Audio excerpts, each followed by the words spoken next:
good afternoon, everyone. I welcome you all to this session, Produce the Data That Matters, Building Policy Responsive Data Systems. I welcome you all to the session. Now, under the chairmanship of Dr. Rajeev Ranjan sir, OECD, Paris, France, I request the chairman of the session to please conduct the session. Thank you. Thank you, everyone, for being here. My name is Rajeev Ranjan. I work with Paris 21 at OECD. We are a partnership of international organizations and governments across the world. Our work, many of you who are not aware of Paris 21, for their benefit, the work is around strengthening national statistical systems in low and middle income countries, and we work with national statistical offices across the world. I'm very happy to be here and glad to moderate this session. The topic is about how do you get relevant policies and what's the impact of quality data on policy making. So in terms of articulating it, like producing the data that matters, it will matter only if it gets used in responsive policy making. To discuss this issue, we have here on the panel eminent personalities with me today. I'm very glad that they have been able to participate in this discussion today. After lunch, we'll try to keep it as interesting as possible, not let you sleep at all. But before I go on to my panel members here, I'll kind of take some time to set the scene, and I still see a couple of people trickling in. So for the benefit of having some time, also extra time, because we also expected to have another panel member. Unfortunately, he couldn't be here. And also for my part, I wasn't the originally assigned moderator for this session. You may be confused to see me not being Francois Fontenot here. That's what is written on the agenda. Francois couldn't be here, so I'm replacing him for this session. Okay, so in terms of setting the scene, I'll take a couple of minutes to explain what exactly we are talking about here. In terms of statistical data, we have heard even yesterday that though there are some sectors where there is enough data to inform policy making, but then there are some sectors where data gaps do exist. Particularly in case of agriculture data, the data gaps are huge. We have seen that around only 40% data is available for reporting on SDGs. And that's a big problem, because the majority of the data gaps are existing in the agriculture sector. And on top of this, the contributions of ODA, Official Development Assistance, on official statistics is just 0.33%, which is really a very small amount of money going to statistics development. So this is a kind of a situation where, though we have huge data gaps, we still see huge funding gaps as well. So there is something missing over there. And then talking about it from the perspective of policymakers, if you kind of look at the data gaps and ask the question that why the policies are not developed, which are, let's say, responsive enough to the lived realities of the situation of people, then quite a lot of it could be blamed on lack of data. But at the same time, if you talk to a statistician and a National Statistics Office, they would say that lack of data is because the policymakers are not asking for enough data, enough quality data. So it's a vicious circle that we are in, that on the one hand, you have reason for not having responsive policies is lack of data, and on the other, you have no data produced or not relevant enough data produced because there is no data demand from policymaker side. So it is really important to highlight that this is a vicious circle, and we need to bring both the policymakers and data producers together to come and discuss and chalk out the plans, both in terms of meeting the funding gaps as well as the data gaps. But then there are some good news also. There is FAO's global strategy to improve agriculture and rural statistics. Events like these, events like 50 by 2030, they are drawing the attention on these issues, the gap between policymakers and data producers, and potentially we would have the situation mitigated going forward. So to discuss on these issues, what we will do now is I'll introduce the panel members, and as I discussed before, what we will do is we'll keep it interactive. So there are no PowerPoints. Probably at the end of the session, I'll use a couple of slides to talk about a specific initiative from Paris 21. But for now, we will have the discussions on both the perspective of policymakers as well as from the financial and technical partners' perspective. So with me on my right, we have Dr. Subhas Garg. Dr. Subhas Garg is presently Principal Secretary, Agriculture and Farmers Empowerment, Government of Orissa. Dr. Garg has over 25 years of experience at different levels of government as well as in private sector. He has also worked as advisor with the World Bank, Washington, DC.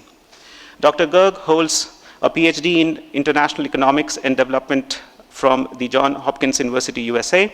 He has an MBA from the Indian Institute of Management, Ahmedabad, and a BTech from Indian Institute of Technology, New Delhi.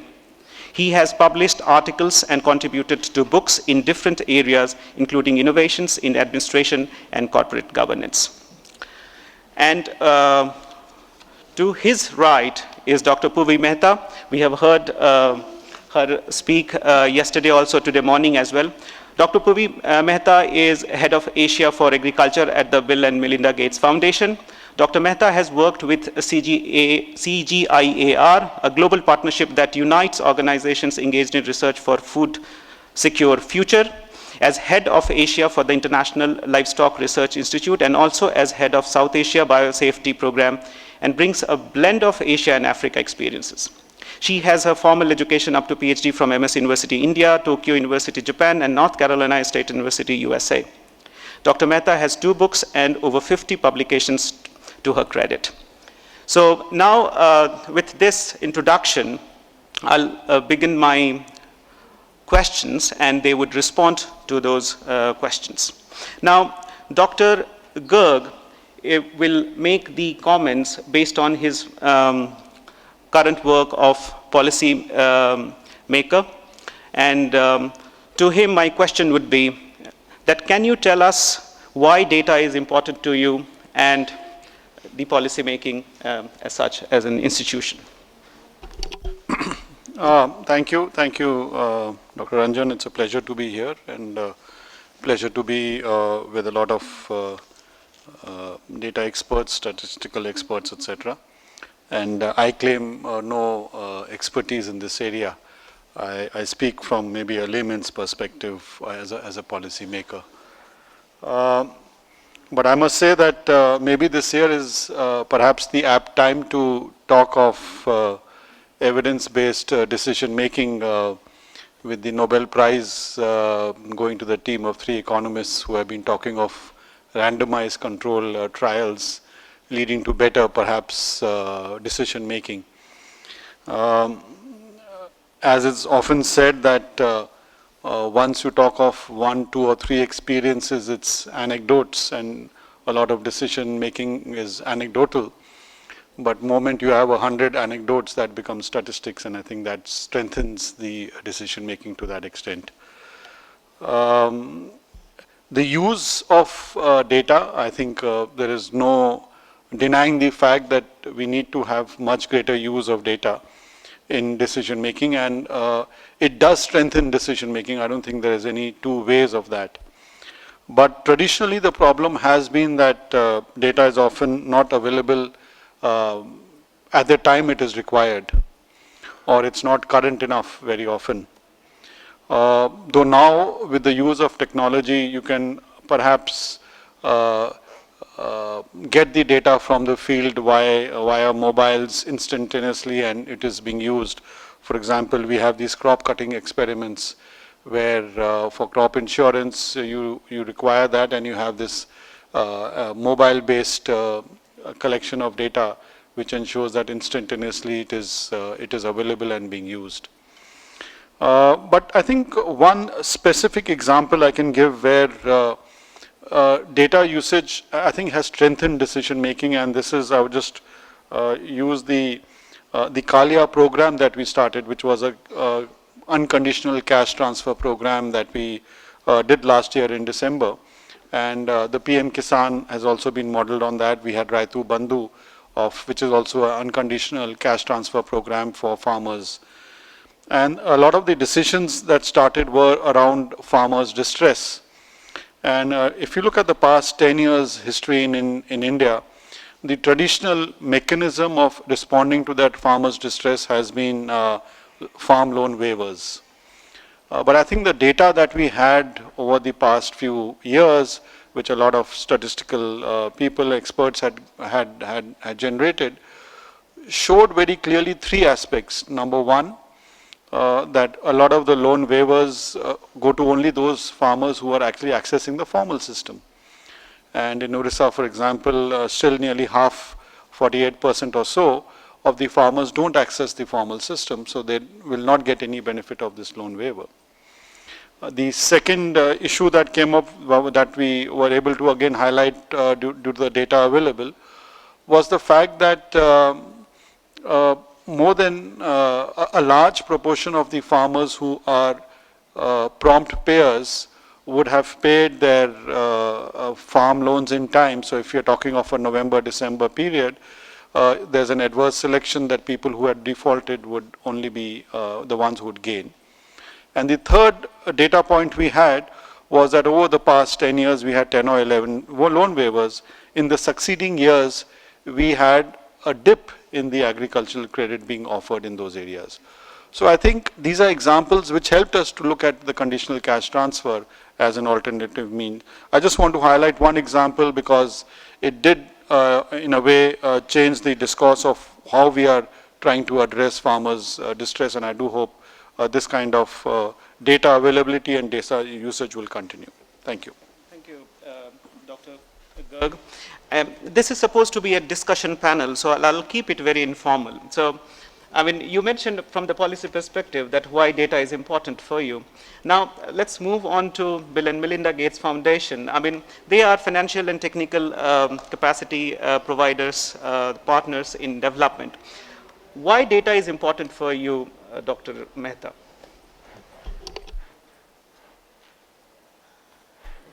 Thank you, Dr. Ranjan. If I can answer that question in one sentence, I'd say data is important to us because data is important to Dr. Garg as well. You know, the foundation has been investing in agriculture since about 2006, right?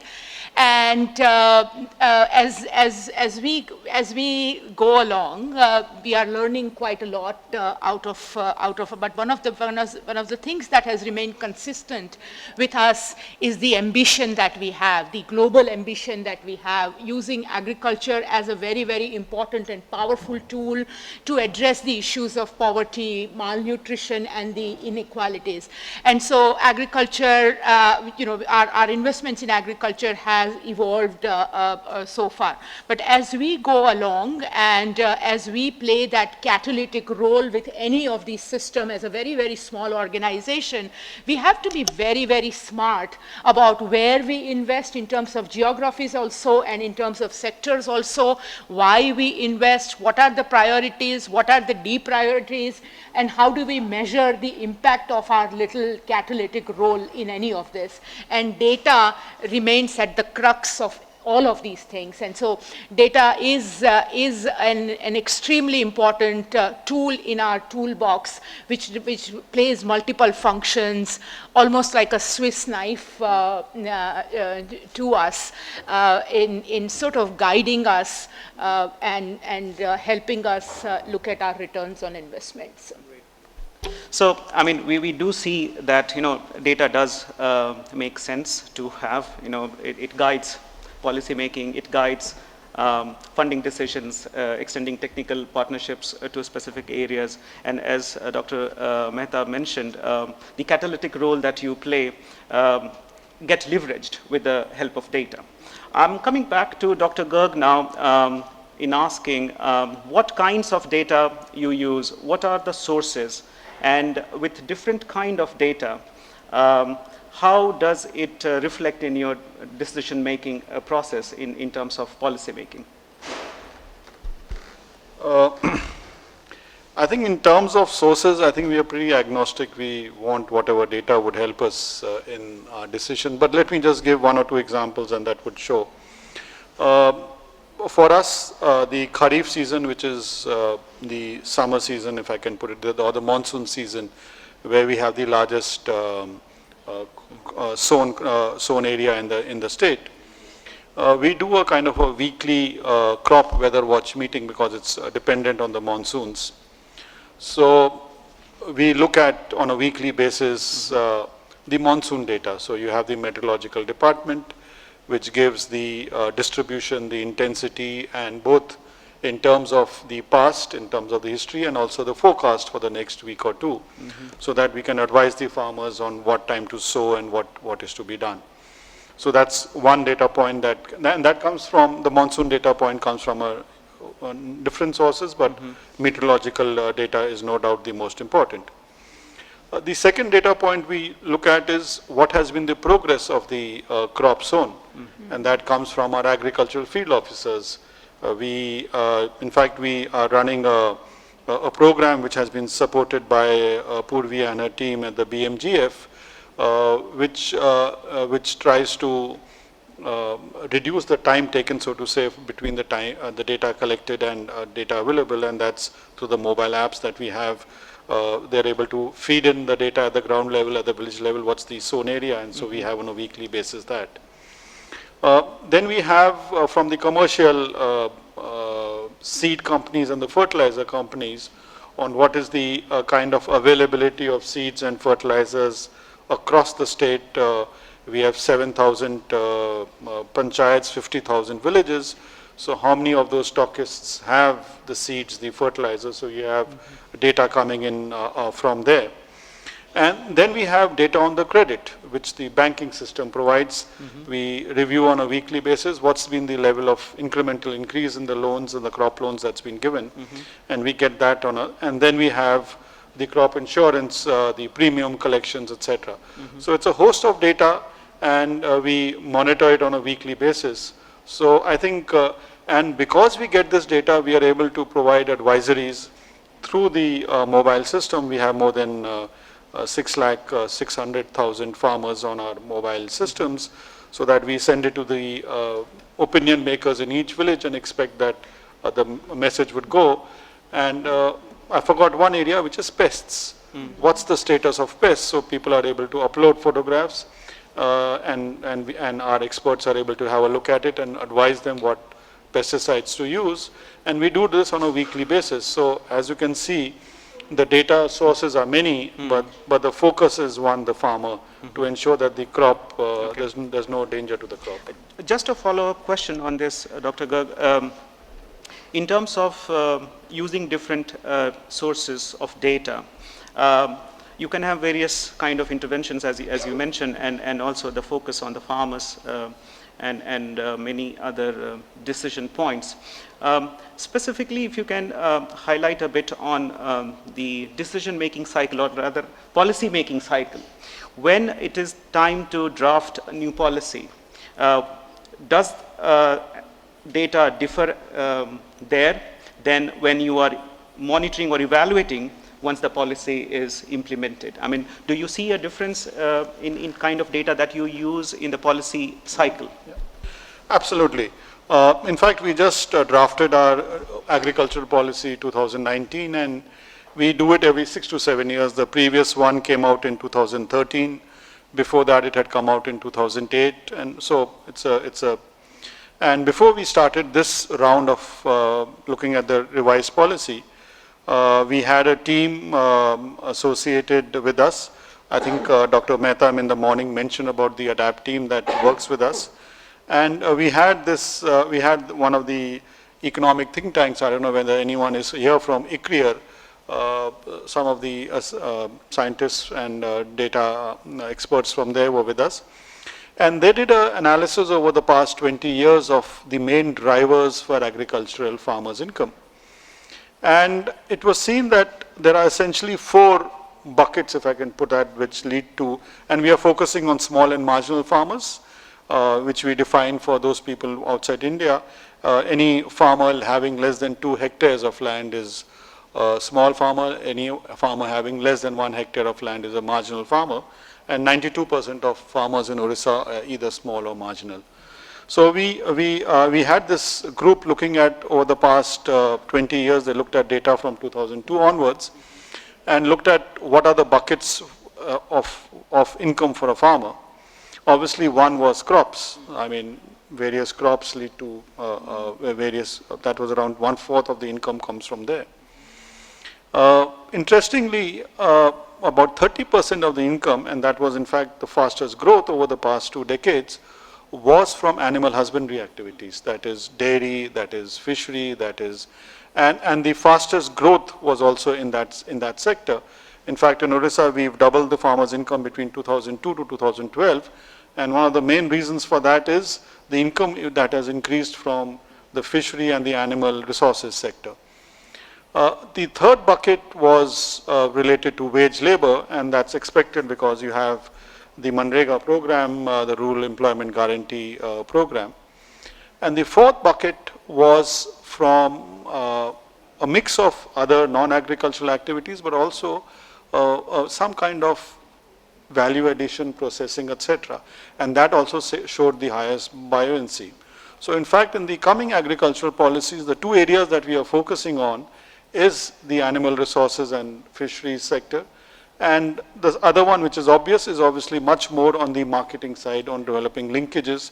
And these are, we are saying this with the evidence that we have collected. And I think that helps to ensure that the next policy would have greater number of interventions in this area. Thank you. I'll come back to you, Dr. Mehta, now, because you see the dependency of policy making on data is huge. I mean, it's really used in such kind of policy impact that you see in terms of doubling their income. I mean, you need to see which bucket is the fastest growing, and possibly that is the place where you need to put in more resources or more policy interventions. Now, in terms of different data sources that you use, I mean, trust is something on data is something very critical. So what data you would use for your policy making, your decision making, would depend on whether you trust that data source or the data in itself or not. So my question would be, and to both of you first, Dr. Mehta and then Dr. Garg, you can respond to this as well. What are the key elements for you which would decide to have trust in the data that you would use? You are not bound to use only data that is produced by state actors. You have multitude of data to make your or base your decisions on. So what are the key factors that you consider for trust in the data? So, Rajeev, it reminds me, I don't know if Dr. Singh is here. Many years ago, Dr. Singh and I, Dr. R.P. Singh and I, we were at a meeting in Washington, D.C., where Norman Borlaug was talking about data. He said a very interesting thing. He said, look, if one person comes to you and gives you data X, the other one comes and gives you data Y for the same thing, your job as agriculture people is not to average out and find out some kind of an estimate between X and Y, but your job is to go out there in the field and find out whether X is right or Y is right. And I think so any data, no matter what source it comes from, ground truth data, verified data, and as Dr. Garg said, we have such large number of tools now, you don't have to go all the way to Raigada in Orissa to verify that data. You know, there are lots of tools to do that, but so any source, we are agnostic to data sources, right? But any source that is ground truth and verified are important data sources. But one of the things, as I said earlier, one of the fundamental reason why data is very important for us is also it's important as a policy tool. Right, and so we increasingly work with data that the policymakers are using, and how to sort of strengthen that, how to use the government's or the national system's own data and help with any kind of interpretation as needed. And so we are also increasingly using that. But that reminds me that, you know, there is we spoke about it a little bit in the morning, that there is a large number of national data available. There is a large number of data set available with the private sector and so forth. And you mentioned trust. I think there is a real need for bringing those pools together, almost like a fair trade of data, right? There was the European Commission, the ambassador was here yesterday, did set up what they call it as the data trust, where all the data would come together, and there is a mutual understanding of common sharing and so forth. I think we do need that, because on one hand we complain that we don't have enough data in many things. On the other hand, Dr. Garg, I was talking about horticulture, for example. We have very little data in this country on horticulture sector, which is doing, very well in the country, growing at the rate of almost 7%. But at the same time, at least 75% of horticulture seeds come from private sector who has a lot of data on horticulture. We are not just using them. And so how do we, I absolutely recognize the sensitivities of data and so forth, but we need to do some kind of a trading between the data sources as well. Okay. So, I mean, I'll go to Dr. Garg, and I'll put a bit of a perspective to this, that, there is ground truthing that you mentioned. Someone in the UK said in one of the Brexit campaigns that it could be your GDP, it is not my GDP. People don't see themselves in data. So when you make a policy decision, which can be, let's say, thoroughly done by a statistical agency, you have the quality assured, very well documented methodologies. And then on the other hand, you may have some civil society organizations or private sectors coming with their own data. I mean, what do you look for then in terms of which data to use? I think, as I mentioned earlier, obviously data from any source is welcome. But I think there are two essential ways of, if I may say, of triangulation of this data to strengthen the veracity. And if we have that same data interpretation coming from 2 or 3 different sources, and if one is a state data and one is a non-state data, it makes it so much better, because it's not the same data being used. And whether you can use from other states, one can see it on international comparison. So I think that helps to just reconfirm that what the data is throwing up something in a village or in a district, whether there are such data, similar data interpretations coming from some other data sources. And the more variety there is, the more different sets of people are collecting that data, then it becomes so much more stronger, the triangulation. And the second method, I think nowadays technology really helps in data triangulation, whether it's remote sensing or whether it's data analytics. For example, a simple thing that we had to do was verification whether a family is landless or not. So there might be a self-reported data, and then you have 30 other databases. You have crop insurance data, you have paddy procurement data, and revenue data, etc. And this is all available on the computer. So apart from being able to do it from different sources, if we can just triangulate it from a host of databases, which is becoming so much more easier these days, that is what lends strength to the source. And I think, as Dr. Mehta mentioned, that you must trust, but you must also verify. That's a good one. How does, trust is really important. I mean, and I guess there could be various ways to build that trust. And at the end of the day, it is basically the perception of the quality of the data. And the perception gets strengthened if the National Statistical Offices are open to disclose the methodology. The data producers are documenting the process and the data quality aspects. Now, in terms of the data being able to be used with the trust, Dr. Mehta, this is to you. What would be your advice to, let's say, National Statistical Offices who are the coordinator of National Statistical System to produce the data for, or based on which you would make your decisions? What kind of user-producer dialogues or communications aspect do you think that there is a need for them to reach out to potential data users?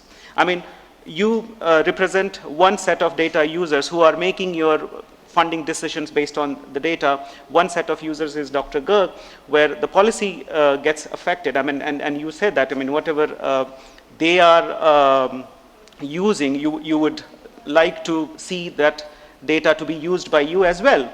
But what would be your advice to such data producers? How do you, what would make you trust their data? And here we are talking about multiple data producers. So, Dr. Mehta, first you can go. I mean, my advice, first of all, would be bend the fences, because I think, there is so much out there, and it just needs to be seen. Different commodities, of course, we spoke about. The agriculture statistics system in most countries and in many states, the livestock data, the crop data are different set of data, right? The farm household data is a different set of data. Infrastructure data is a different set of data. So basically, everything needs to be seen, because for a farmer, and if you really need to know the farmer, which is the most important thing for the full picture, you will have to see all of those data. So I think bending the fences, co-learning from different methodologies. It's a very, very interesting distinction between the methodologies, the basic methods that the public sector agriculture statistics systems uses are very, very different from private sector. I don't want to say which one is good or which one is bad. I think they both have a different set of data systems. They both have sometimes very different reasons for those data, and there is a lot of co-learning opportunity there. But a very interesting example was from, Bangladesh. Since last few years, I think since 5 years, this was the 5th one this year, they've started setting what they call it as the National Data Forum, where public sector, private sector, NGOs like BRAC, because they have a lot of data in terms of Bangladesh, banks, the Bangladesh's the central bank, all of those guys come together for 2 days and talk about data. They don't talk about what data I have, because that may be sensitive. They at least talk about what are the sets of data each one of them have. So, and they see clear gaps. For example, the BRAC data, right? BRAC had tremendous amount of consumer data, which the public sector did not have. Private sector, of course, did not have. And so what are the sets of data? At least let's find an inventory of what do we have collectively. And then comes the second step as to whether I want to share it with you or not. But let's, because I believe, you know, we do complain about a lot of data gaps. It may not be so much, as much as we think. So. That's good to know that, you know, you see that, though you mentioned about the data gaps, particularly on the horticulture side, and this could be a case that we might have that data somewhere else, maybe in the private sector, as you also mentioned. But again, I think it needs to be communicated well. Probably the methodologies needs to be documented, and also bridging the gap between different data ecosystems. There is a national data ecosystem which state agencies involved in data and statistics are working in, but at the same time you have the private sector, civil society organizations. I mean, these days people are talking about citizen-generated data, and it's a big challenge for national statistical officers to kind of evaluate that source and incorporate them in, let's say, some kind of a reporting or decision-making process. So it's important to bridge that gap. Dr. Garg, can you have some kind of guiding suggestions which would make you comfortable using data coming from different sources? I suppose obviously there can be no one standard as such, but a couple of things do help. One is, for example, you mentioned about the citizen-generated data, or another way of putting it is the transactions-based data. So to that extent, because if the transactions are actually being done by consumers, by farmers, whether it's purchase of seeds or pesticides or fertilizers, and we have a system of tracking that, or credit, for example, for what credit rating use. So if it's transaction based, to that extent, it's data which is actually being captured without any intermediary. Because I think the danger that most data has, that the intermediary, whether we call that a village level worker, we call that a statistical investigator, whether it is being tainted by the ideological bias of that person. So I don't think there's any one standard, but number one is if it's being produced over since a number of years by the same agency, that helps to increase the credibility of that data and therefore the trust in that data. And also the fact that if that same agency has been doing it and they are post facto turning out to be right, it develops. But that doesn't help with new sets of data, with new agencies, and I suppose it's only triangulation and looking at other sets of data which can help. Okay. Great. Thank you. Maybe towards the end of this discussion, I'll have last question to both of you, and this could be like forward-looking, that in your respective experiences, what is that one thing that you could do, that could help strengthen the policy responsive decision making? So maybe Dr. Mehta, you go first, and all difficult questions I'm going first. Huh? That's not fair. No, but you have the answers also. I think several things. You know, number one is there is very little sharing between what is working and what is not working. So I think that that would be one. As I said, unified data. Using very similar indicators, it is a major problem. We are using very, very different indicators and having very different interpretations of that, as we spoke in the morning. These are some of the things that is going to be very important. But in this, there are two major factors. One is capacity development and capacity strengthening. capacity strengthening in the areas where we already, we have some capacity, but it needs to be upgraded or strengthened further. There are a very, very large number of areas within the field of statistics that has opened up, the tools that has opened up. Are we still going to rely only on crop cut data? Perhaps no. We are going to, use GIS data. We are going to use, AI methods, all of those kind of. So there is a lot of, frankly, upgradation that needs to be done in the present system. So capacity strengthening. But then at the same time, there are a very large number of extremely new areas that have opened up, whose data have become very, very critical to agriculture production and to farmers. Climate change is one of the examples. I mean, 10 years ago, for example, none of the statistics departments were really focused towards, apart from the rainfall data, they hardly looked at any of the other climate variation data, not even temperature data for that matter, right? And all of that is rapidly changing if it has not changed already, right?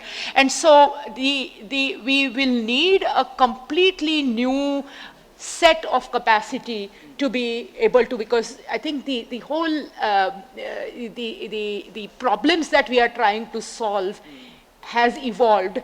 Of course, while the persistent challenges remain with us, there is a lot that needs to be changed in the way we collect data, in what data we are talking about, and what are the sources that we are looking at as well.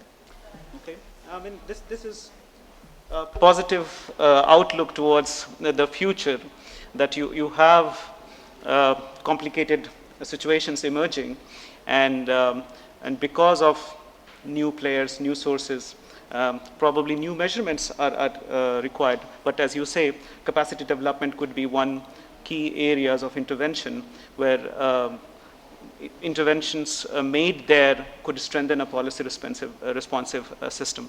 Dr. Garg, from your perspective, where do you see what governments can do to build a system of being responsive to people's lived realities, and which is rooted in evidence and particularly on data?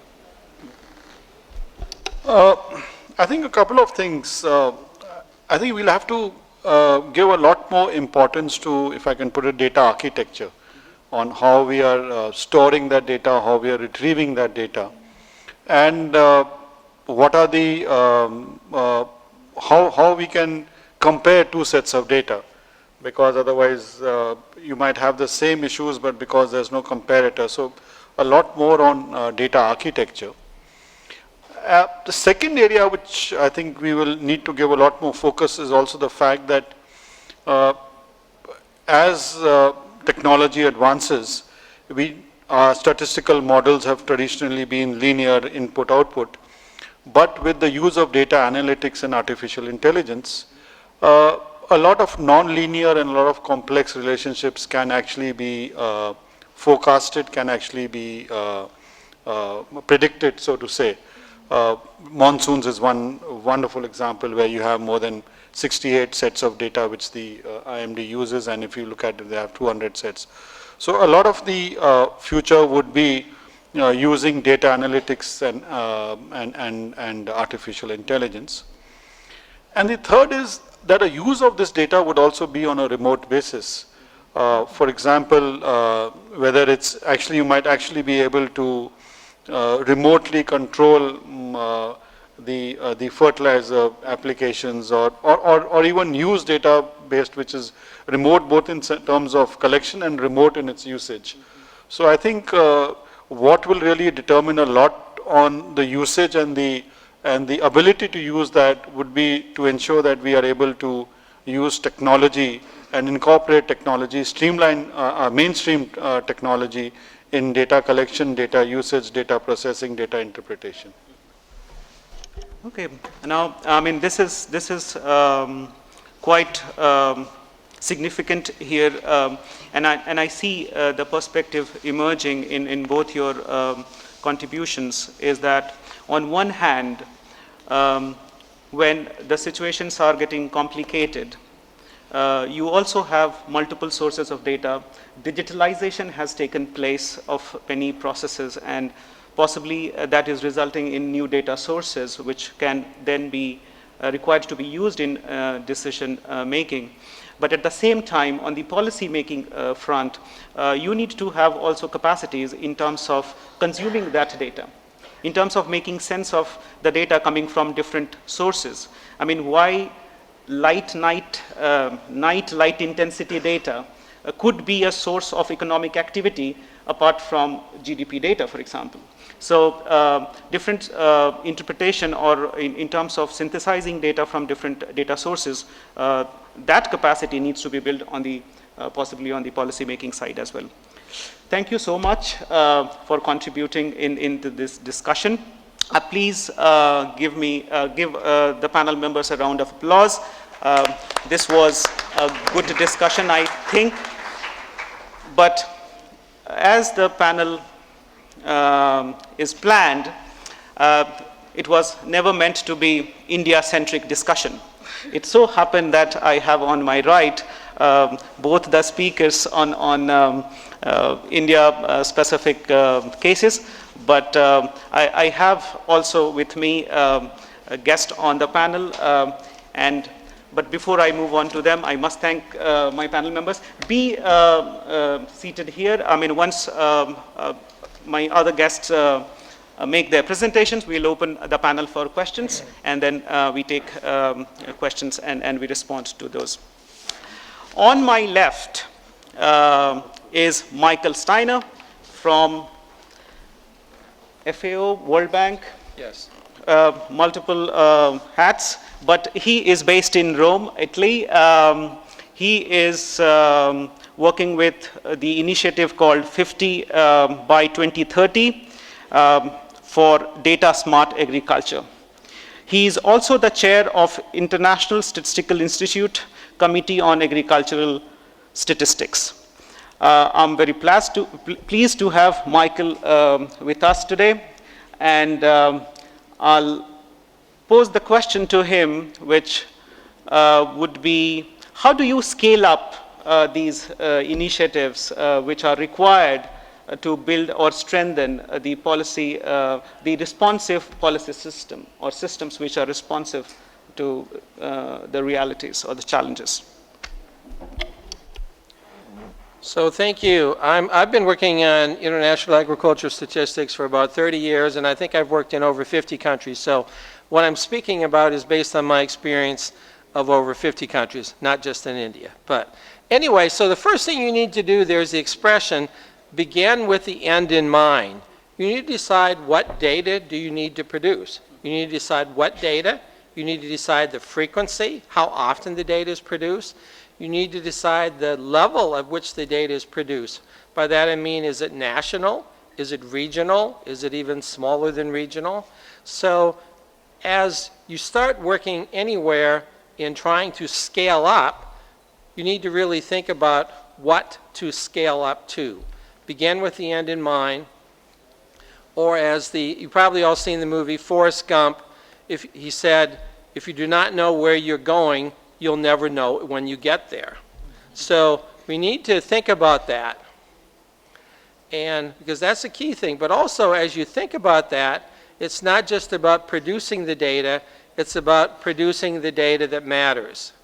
Producing great data that's no one's going to use is maybe not so great, because if it was great, it would be used. So you need to think about all the things I mentioned, the scale, the frequency, the geographic levels, but also all of that really focuses on what data does data users need in the country. And data users are many different data users. They are government, private. In order for countries to develop their agriculture system, you certainly need some government policies. But you also need to have an active research institutes. You need to have an active private sector agriculture businesses.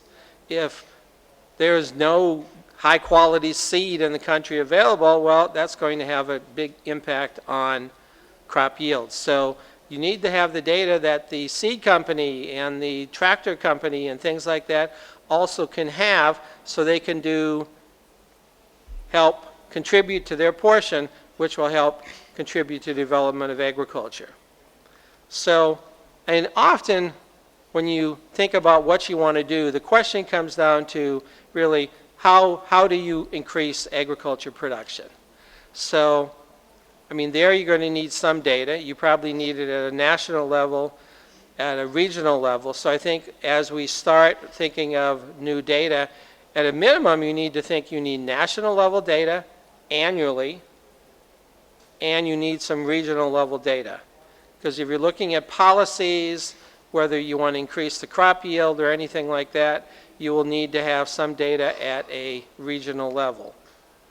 And one thing to remember is that some data may be needed at one level, and then some types of data may be needed at a much smaller scale. So for instance, if you were concerned about milk production in the country, and you wanted to increase milk production, well, how do you do that? Do you need better breed of cattle? Do you need better feed? Do you need better production methods because the farmers are not taking care of their cattle? Is it you do not have veterinarians to treat the sick animals? Or do you not have, or the vaccines diluted and not critical? So what seems like a simple goal may be to increase milk production is not so simple to answer. So while some data on number of cattle and certain things may be needed at a national and regional level, you then need to have probably additional types of data that can focus on these specific things. So a few years ago in Georgia, that was actually an example I talked about, and they did a survey of farmers trying to get additional data about how they handled their cattle.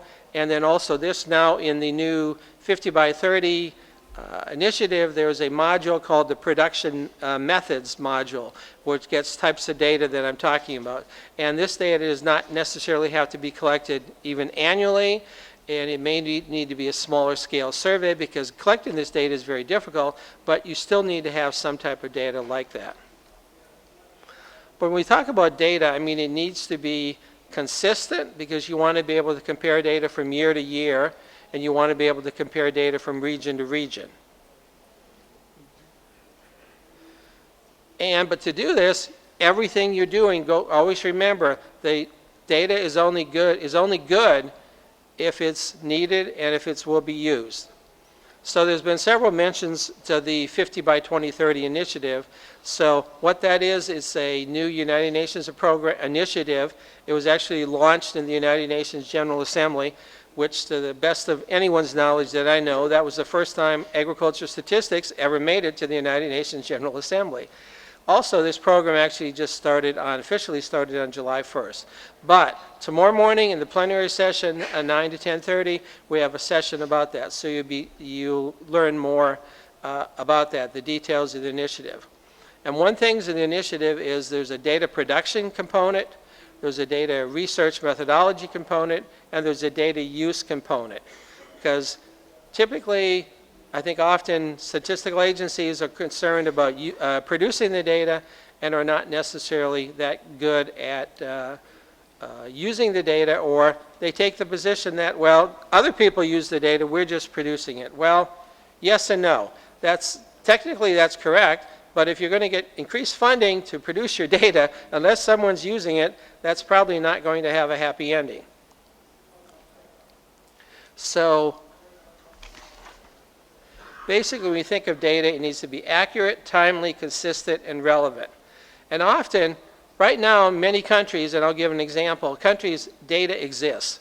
Okay, Cambodia is our first country in the 50 by 2030 initiative. So in Cambodia, they have annual agriculture statistics are produced, not by the National Statistics Agency. So the last agriculture statistics produced by the National Statistics Agency are 6 years old from their agriculture census. So they do produce statistics, but the statistics are produced based on village officials reporting total for their villages, okay? And they are asked to report about over 1,000 data items. So I ask you, if you're a village official in a village or rural area, do you accurately collect data on 1,000 data items for every person in the village? I asked that, yeah, okay, I asked that in Cambodia, and the general response is laughter, so okay. And then even if the data was accurate, that data at a village level cannot be used to compute the SDGs or to analyze things on climate change. So first, a lot of the existing data is probably not accurate, and then also it is inadequate to meet the needs that we have to calculate the SDG indicators and to analyze climate change and many things like that. So the new initiative, you'll hear about that tomorrow, but it's definitely the data. When you talk about scaling up data, you need to think about what you want to do. You need to have good methodology. You also have to have good data use. Without good data use, it's hard to think you will get sustainability in the country for funding. Thank you.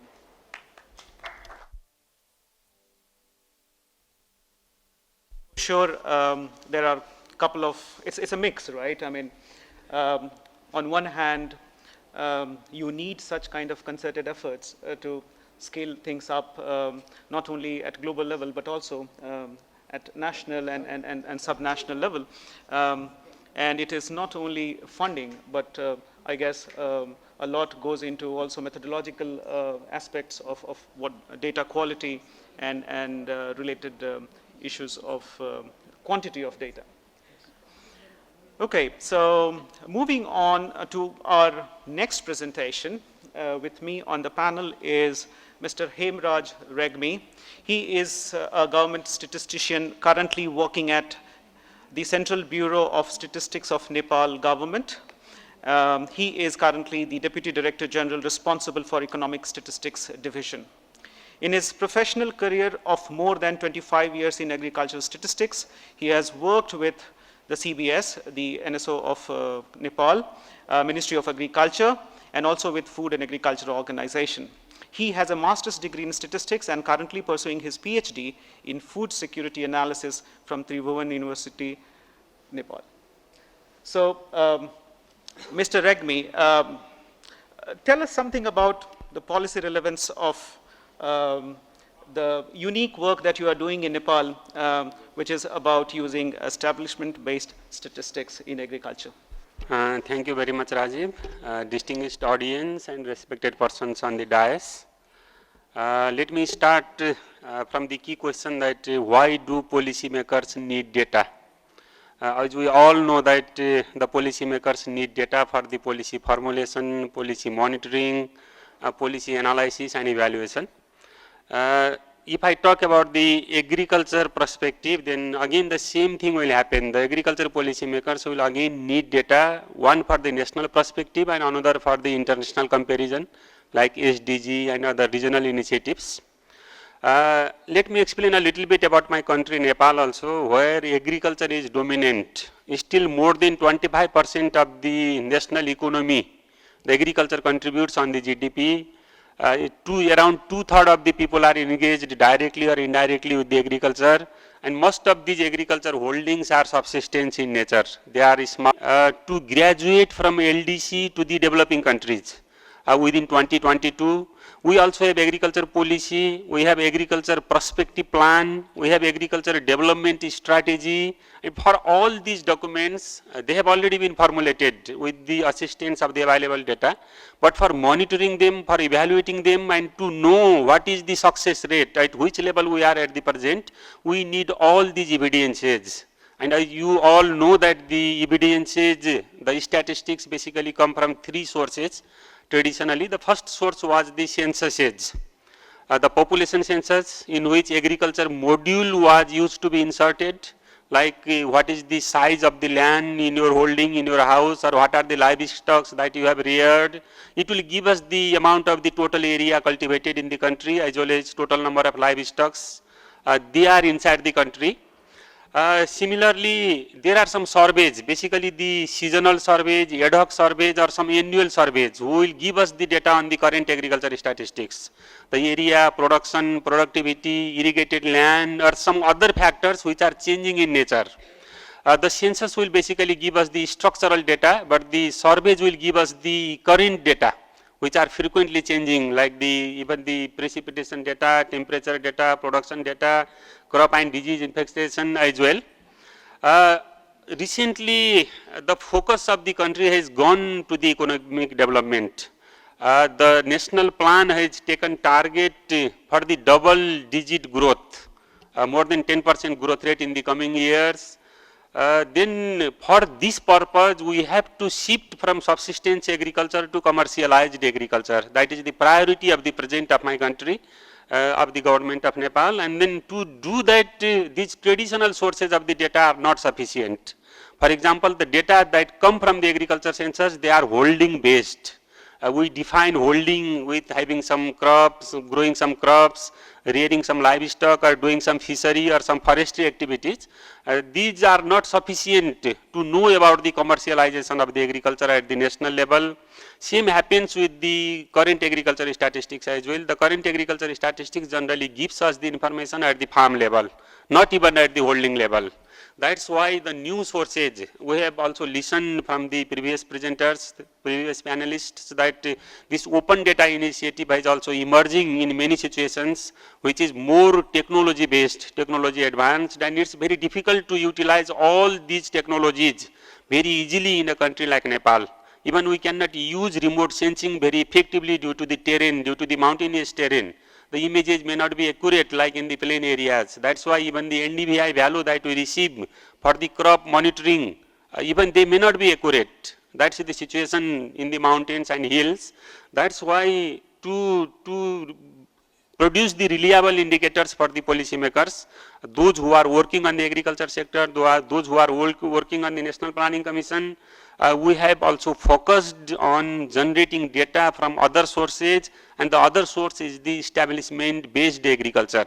This establishment based agriculture will give us basically the number of the enterprises, number of the establishments that are working on the agriculture sector like crop, fishery, forestry, even the livestock sectors. And then these establishment based agriculture will not be at the holding level, they will be at the area level or at the administrative level. Recently we have gone through the administrative restructuring, even it's a state restructuring. We have one federal government, we have 7 provincial government, and we have more than 750 local governments, rural and urban municipalities, and there is a very high demand because these municipalities are independent in making plans, they are independent in making economic plans, even social development plans. That's why we need data at that level, at the municipality level, and that's the real challenge for the data producers where I am working. I am working at the Bureau of Statistics, which is the main custodian agency of the government to produce the data related with the agriculture as well as non-agriculture sector, and that's the real challenge to go up to the down level. If we focus on this establishment based agriculture, one beauty is that these statistics are generated at the ISIC level, industrial standard industrial classification level. You all know that the GDPs are accounted based on the system of national accounts, and this system of national accounts are embedded with this ISIC initiative, International Standard Initial Industrial Classification. And recently, I think most of you are aware that there is a SN in 2008, which is being implemented by most of the countries, and this ISIC revision 4 is there, which has classified the overall economy into 21 groups. And in that 21 group, number 1 is the agriculture. We all know that agriculture includes all these 4 dimensions: crop, livestock, fishery, as well as forestry. And then let me explain a little bit on this ISIC. On this ISIC, within this agriculture sector, just a minute. It includes a lot of information. Even the single section includes more than 42 information on the classification according to this ISIC category. That's why it will be helpful to generate the data at the disaggregated level as well. This is from the national perspective. Let me explain a little bit about the international perspective as well. Basically, for monitoring the SDG, most of the NSOs are custodian for monitoring the SDG indicators related with the agriculture as well as non-agriculture statistics. And then these SDG monitoring, as we know that even there are, still, as I remember, there are 21 indicators which are directly related with the food and agriculture. And even there are more than 232 indicators to have to be monitored regularly at the different level, at the disaggregated levels. Again, this disaggregation goes up to the municipality in the area level, and it goes to the social characters as well, like male, female, or even some other disaggregation like poor, non-poor, or small holders or large farmers, something like that. That's why there is a very big demand of the data at the policy level, but as being the data producer, we have some constraints. We have not been able to provide all those data required by the policymakers, required by other users and researchers, and that's why I think this is the appropriate forum to discuss on all these issues. Thank you.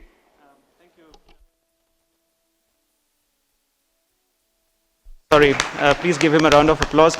This is something which comes very appropriately after the discussion that we had with this panel, talking about why policymakers do not have, or whether they have the required data or not, and if so, whether they are helping them to have relevant policy making kind of use in various stages of policy making.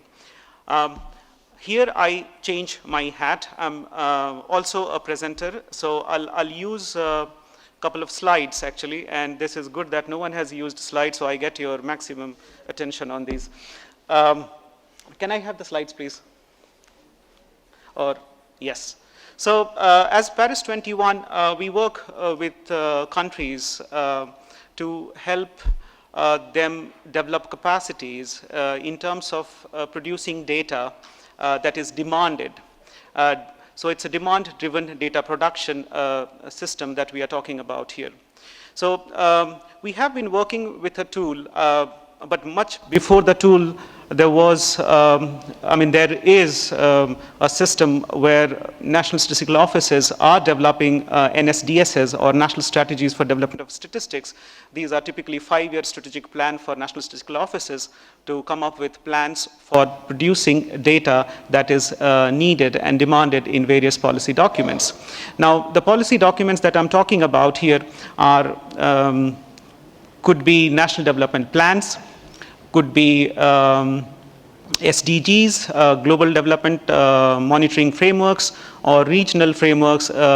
Typically in, we know that in Africa we have Africa Union 2030 agenda. Again, they have more than 200 indicators, I guess, to be monitored. So when we talk about data planning, we need to look at where the data demands are coming from. And in this image on your right, on the screen, you see on the left side, I don't know how would you see that, but public policies are the ones that you see as on the demand. And then on the right side, you see the data sources, which are the data supply, and then you compare these to see where are the data gaps. Based on the data gaps, you do the data planning, where you allocate various resources, skills and knowledge, and various management arrangements to produce the data that is needed for public policies development, their monitoring, and evaluation. So this is a kind of a conceptual illustration of the logic of the tool that is called ADAPT, not to confuse with Dr. Gerg's ADAPT. This is Advanced Data Planning Tool. And it is basically a free cloud-based application for use by national statistical offices. They are also the coordinators of National Statistical System, so they manage the content. It's available in English, French, Spanish, Russian, and multiple other languages. There is a learning site for this, and what it does, I explained, but it is also here given in a bullet form. So it monitors data demand from public policies. It prepares inventory of data supplies, and you check the data gaps. And the data gaps could be really interesting because in some cases, you may not have at all any data about a demanded indicator, but in some cases you may have data, but possibly not in the same disaggregation that it is demanded in. Maybe you have the data, but it is not coming in the same frequency that it is demanded in. You may have the data, but it is not coming from the same geographic level of representation that it is demanded in. So there could be various levels of data gaps, and these data gaps needs to be considered in order to come up with the estimation of the efforts required to produce the data that is not there. As I mentioned, it is quite we started in 2016 with 5 pilot countries. Now it is used in more than 20 countries. UNSD has used it in around 16 countries to do an SDG data readiness assessment, but other countries, particularly national statistical offices, are using it for development of their national statistical plans. Just to illustrate, Tanzania is one of the original pilot countries. They have used ADAPT to come up with various kind of snapshots of data gaps. They have used the reports from ADAPT to also conduct many discussions with line ministries in order to understand where the supplies of data are, and then come up with a data gap assessment. This was just to tell you a bit about what we do in terms of responding to the need for having data which are policy responsive. With this, I kind of stop here, but I continue now as a moderator to lead the discussions in terms of, to moderate the discussions. First of all, I'll open up the floor. We have some time left actually for question and answers, so maybe we can take few questions, and then and it can be to all the panel members. Please feel free to ask questions, and then we see how we go. Yes, please.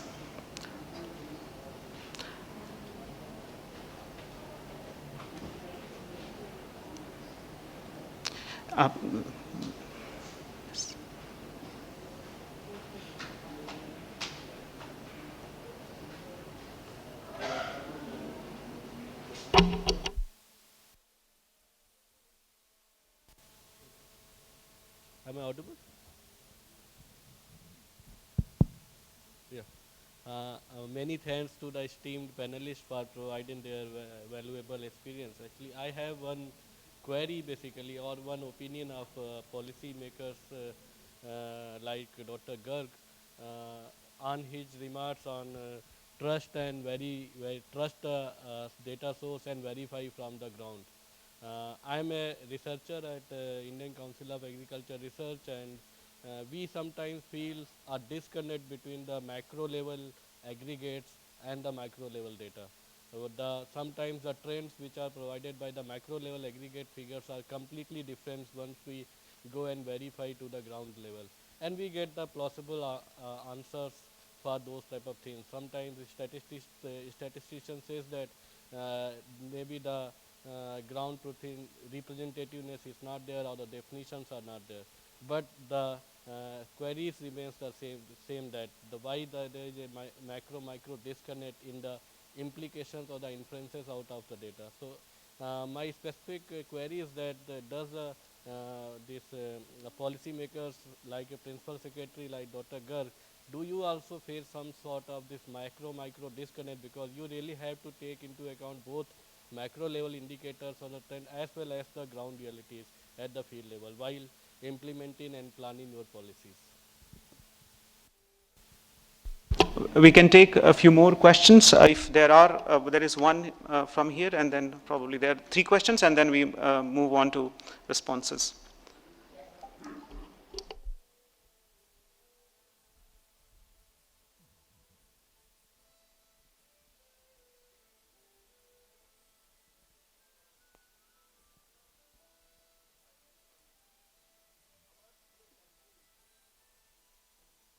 With high ambient temperature, high relative humidity, no cold chain, and 20% peak power shortage.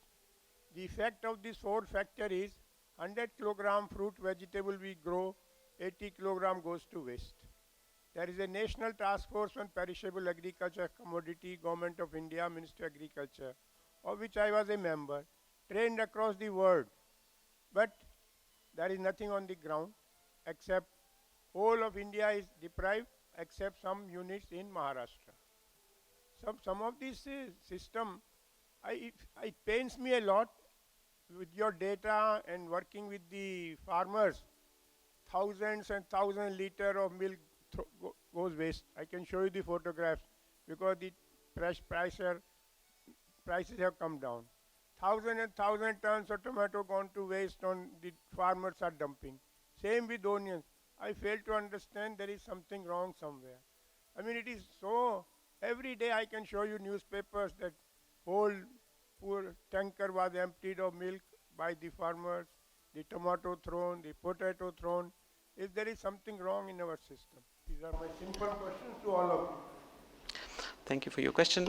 There is one question over there, and then we come to you, sir, in a moment, please.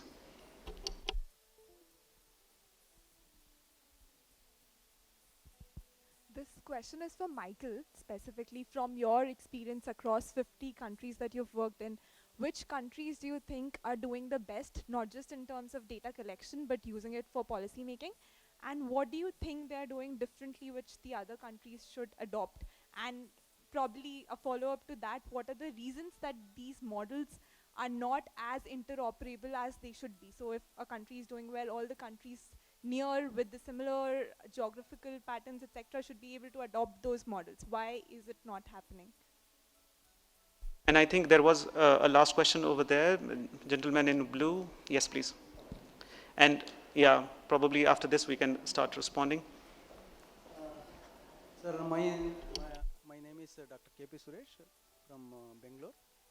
So my concern is I am working on research is on forewarning the livestock diseases, national level. Forewarning, 2 months advance of livestock diseases in India. Basically, what I observe, see, we forewarn using the meteorological data and correlating with the remote sensing data at district level. We are correlating. See, when you look at forewarning, if we give, people are questioning us. What is the validity of your results? What is the predictive accuracy of your results, like that? When you look at the data, see that the data, how data suppliers. Suppliers are state government, they are veterinary officers at ground level, data comes.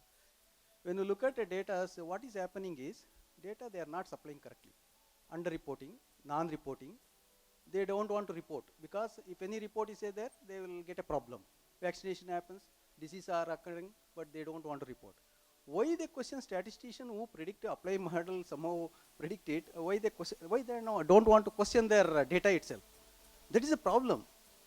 That how to improve that kind of quality of data where the producer at the end, grassroots level, who are not responsive enough to accurately give the data.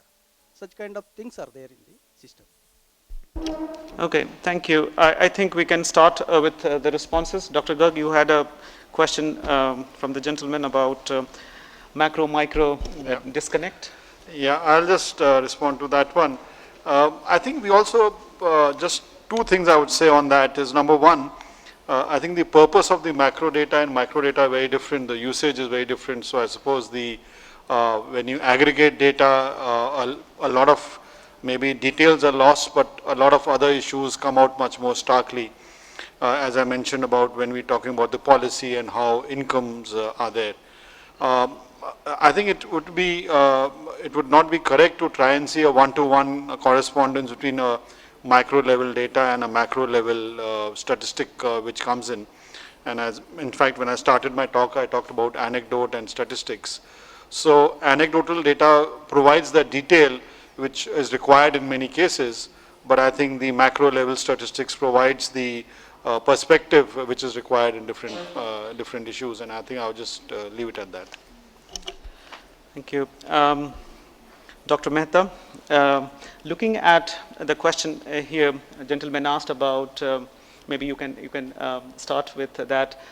I mean, this is a common question I believe that many of us have, that what you see in media, like things which are possibly anecdotal, may not be representative of a fact. But we do keep hearing these kind of stories that on one hand we have people with hunger, and on the other hand people, we see food waste, for example. And pictures, images are floating in WhatsApp and whatnot. But the question is, do you see this more as a aberration, as in the issue that we see in the digital world, that these kind of anecdotes gets traction and they are not rooted in statistics, and therefore the decision possibly may not look as if they are not responsive? Do you think that's a real issue, or how do you respond to this kind of questions? Yeah, it could be, but that's beyond data's role, right? What you said is really right. The farmer is in distress when there is low production, and the farmer is in equal distress when there is too much production.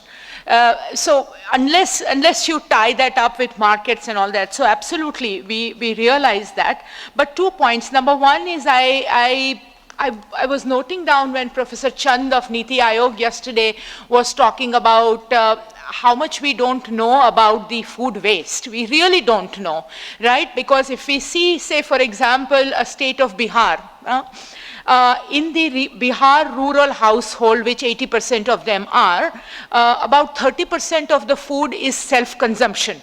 It doesn't come often into the market system, right? But the food has been produced. It is in self-consumption.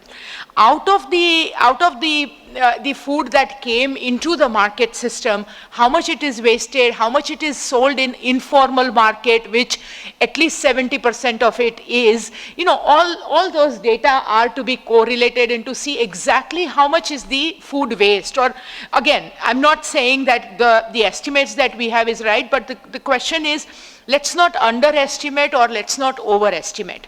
But the whole point here is, data can only be a reflection of what the fact is. You can't expect data to solve all your problems. It kind of helps you as a very important tool to say, look, there is this problem. Look, there are these technology solutions available, and this is the return on investment. This is the potential impact it can make. This is the market availability. These are the opportunities. It can give you all that big picture. But ultimately, solving that particular production-related problem or market-related problem using that data as the basis, there are several other things that will have to do that. Yeah. No, thank you. The third question, I think, Michael, it was directed at you. Out of 50 countries, Okay. which country? Okay. Well, first, I'm going to try to have some suspense here. I'm going to tell the criteria on what I think makes a country successful, and then at the end, so I keep people suspense, I'll tell you the country. So, in order to be successful, first, a country needs to have engagement with data users. And I'm talking about, no, I'm not talking about that when you have results, bringing data users together and telling them what the results are. I'm talking at the early stage, just the beginning, you are thinking of designing a survey to engage your data users to get input on what data they need, what is the frequency. So I think that's active. That's the starting point. Early engagement with data users. Second, you need to have good collaboration between the government agencies involved. Many countries, the statistics are produced by the National Institute of Statistics, and the policies are set by the Ministry of Agriculture. In many countries that I've gone to, they don't necessarily get along well. I've gone to some countries that the two of them actually did not even want to meet. Well, I convinced them to meet, and I maybe did a little sneaky things to get them to, but you have to have collaboration. If the Ministry of Agriculture and the National Institute of Statistics, they are not collaborating well, you got a real problem. Third, I think you need to get the countries to engage using technology. I mean, to produce accurate data, to produce timely data, you just gotta, and many countries that we've worked in or are going to work in, like Cambodia, they have never used tablets. Well, in July, they use tablets, so we can get results up fairly quickly. And then another thing is that in the Ministry of Agriculture, they need to have, a country needs to have a unit with economists that actually can analyze the data and can come up with sound policies based on decisions. I was in a country a few years ago, and they had come out with a policy a few weeks before, and I said, well, how did this policy, everyone was amazed, why did the ministry come out with this policy? And I asked the people at the Ministry of Agriculture what was the basis of the policy, and well, no one knew. And finally, about 3 days later, someone came running up to me and said, oh, they were so excited, they figured out where the policy came from, and what they told me was like, oh my gosh, that the Ministry of Agriculture a week or so ago had dinner with somebody who was a producer of commodity X, and they told the minister that let's do a policy to support my commodity. So, okay, policies from the Ministry of Agriculture of the country should not be based on who the Minister of Agriculture has dinner with, okay? They need to be sound analysis. You need to have, ministries of agriculture need to have agriculture economists, not just need to have people that can analyze the data, people that can do modeling, that can do economics, serious economics. And unfortunately, many countries of the world do not have that. So those are my criteria, and the spoiler alert here, the country is the Republic of Georgia. And I want to mention just one last comment. Often the decision is, the question is, when you're designing a survey, people will say, it's too expensive. And that comes up, and that is an issue you have to deal with. But you need to think about the costs versus the rewards. Using bad data can actually make situation worse. It's like, think of it as a compass. If you think you're going north and you're going east, well, you're not going to get where you want to go. So, and it's really staggering when we started looking at all of the money that is spent on agriculture development between international donors, the countries, the private investors and everything. In many developing countries, over hundreds of millions of dollars or even over $1 billion are being spent in some countries on agriculture development. The question is, if you're spending $1 billion on agriculture development, is spending $1 million on accurate agriculture statistics, is that too expensive, or is that a good investment? It's a good investment. Correct. Data is always a good investment. Now, maybe Dr. Regmi, you can respond to the last question, the question that was asked by the gentleman at the end. So what NSOs can do to encourage scrutiny of their data? I mean, they should be more open for people questioning more details like metadata about the data, and what can NSOs do to respond to such criticism that NSOs are not doing enough for making it clear? Thank you very much, Rajeev, and thank you very much for the question regarding the use of the data. In my opinion, first of all, we have to do the user satisfaction survey. That's my opinion. We have to do the user satisfaction survey. Are they really satisfied with the availability of the data? And the respondents should have to include not only the policymakers, but the wide variety of the members of the society, like students, researchers, government, even the civil society, academia, private sector. All those should have to be the respondents on that user satisfaction survey. And then if we can get some idea from that user satisfaction survey, then we can know the strength of the NSO, or we can even know the weakness of the NSO, and accordingly we can correct our measures. If there are some weaknesses on data sharing, we can change the data dissemination policy. If people need data, they want data to download directly from the website, they don't want to go to the statistics offices, even to purchase or even to get those information, then we can make that type of dissemination policy that they can easily receive those data from the website or from the offsites or from the field offices. In that way, I think we can make a data responsive policy, and then we can satisfy the users for all sectors of the society. That's my opinion. Thank you very much. Thank you. And that marks the end of our session. Please join me in giving a big round of applause to our panel members today. And I think we are free to go for coffee break. Thank you, Rajeev. Thank you so much.